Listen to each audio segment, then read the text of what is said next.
In this video, we continue section 3.1.2. We will solve our first system of linear equations in 3 variables.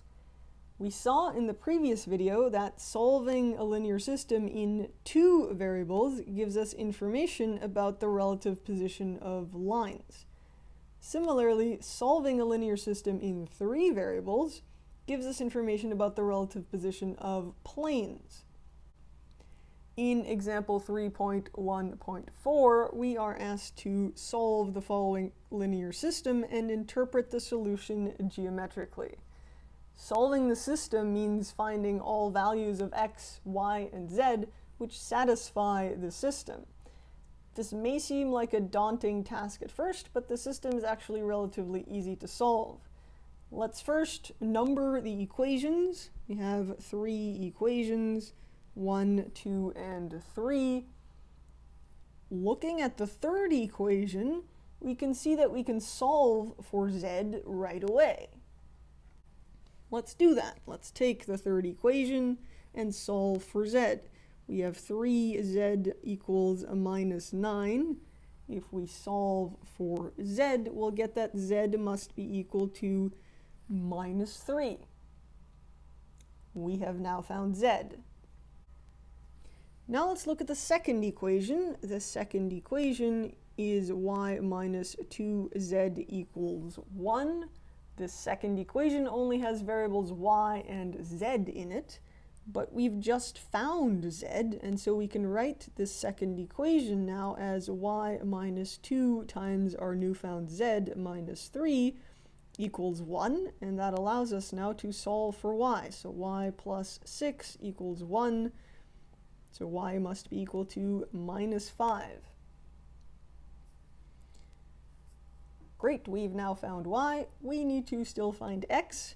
We're going to move on to the equation that we haven't used yet, the first equation.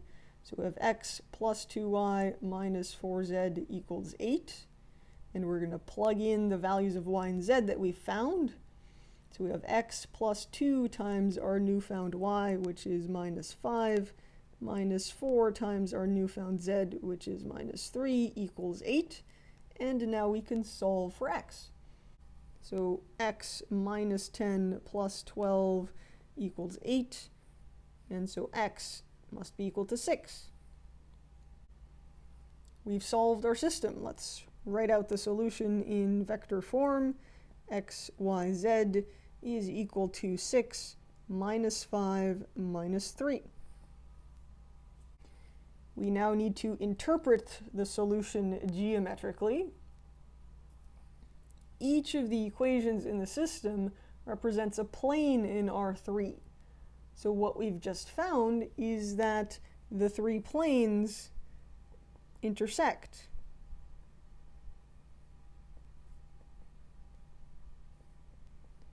At the point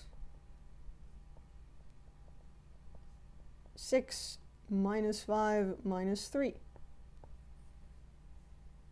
The solution to the system is the position vector of the point of intersection of the 3 planes. Now the 3 planes in the previous example intersect at a point. 3 planes may also intersect in a line, in a plane, or they may not intersect at all.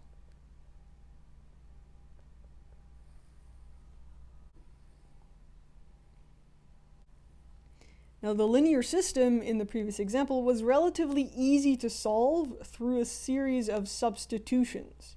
Starting with the last equation, equation 3, we were able to solve for each variable one by one. And there's a name for this. This procedure is called back substitution.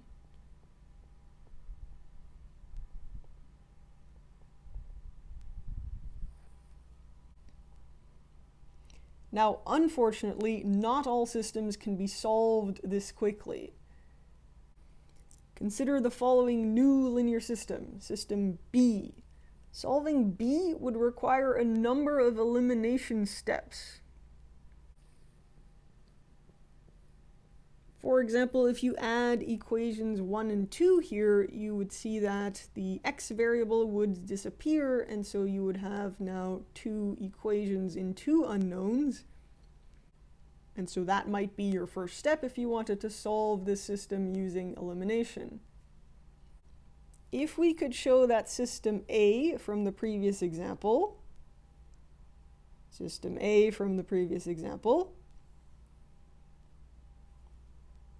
is equivalent to system B, which it is, we would already have its solution since we've already solved system A using back substitution.